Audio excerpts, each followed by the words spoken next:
वो वीणा उठाई और नारद जी को दे दी। पता वो जो वीणा थी ना, वो मैया के पीहर से आई हुई थी। और भगवान ने एक बार भी नहीं सोचा, तुरंत वो वीणा उठाई और नारद जी को दे दी।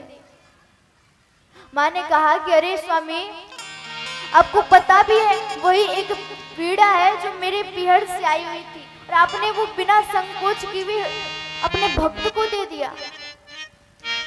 ये बात जब भगवान ने सुनी तो भगवान ने कहा कि अरे मेरा भक्त मुझसे कुछ भी मांग ले, मैं उसे देने को तैयार हूं। अगर वह मेरे प्राण भी मांग ले तो मैं उसे देने के लिए तैयार हूं। इतने दयालु हैं प्रभु। और आपको बताएं, यहाँ पर वेदव्यास जी को नारद जी ने इसी प्रकार अपना पूर्व चरित्र सुनाया। इसके बाद वेदव्यास जी ने द्वापर के अंत में और कलयुग के प्रारंभ में श्रीमद् भागवत महापुराण की कथा लिखी।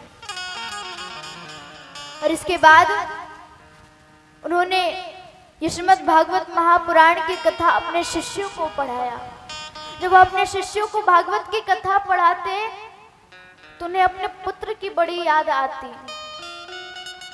सोचा करते कि काश वो पुत्र अगर मेरे पास होता तो मैं उसे भी भागवत पढ़ाता।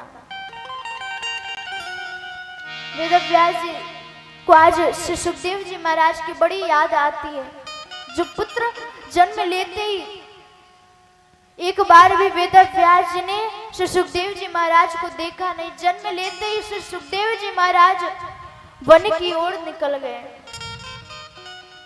आज वेदव्यास जी बड़े दुखी हो गए थे।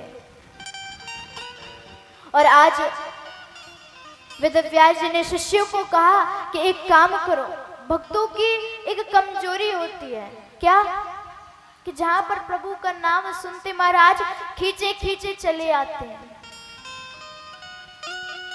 और उन्होंने कुछ श्लोक बताए और कहा कि इनका जा करके कंदराओं पे, पर्वतों पे इन श्लोकों का गायन करना। मेरा पुत्र जहां भी होगा खींचा हुआ चला आएगा। और शिष्यों को पढ़ा करके भेजा।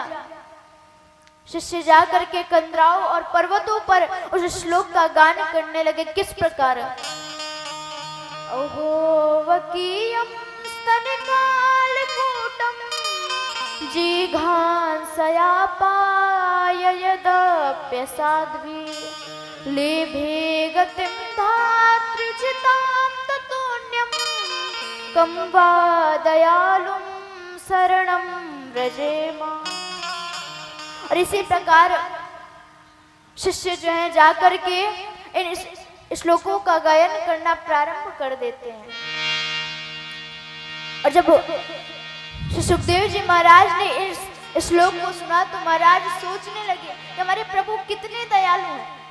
पूतना आई तो थी माँ का कार्य करने, मासी बन करके आई थी। मासी कैसी, जो माँ जैसी हो, परंतु वो कैसी थी, जो कालकूट नामक विष प्रभु को पिलाने आई।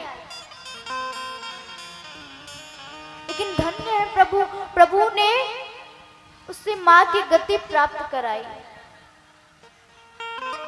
और आज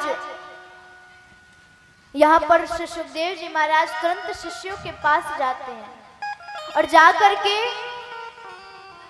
उनसे कहते हैं कि क्या आपके पास और ऐसे श्लोक हैं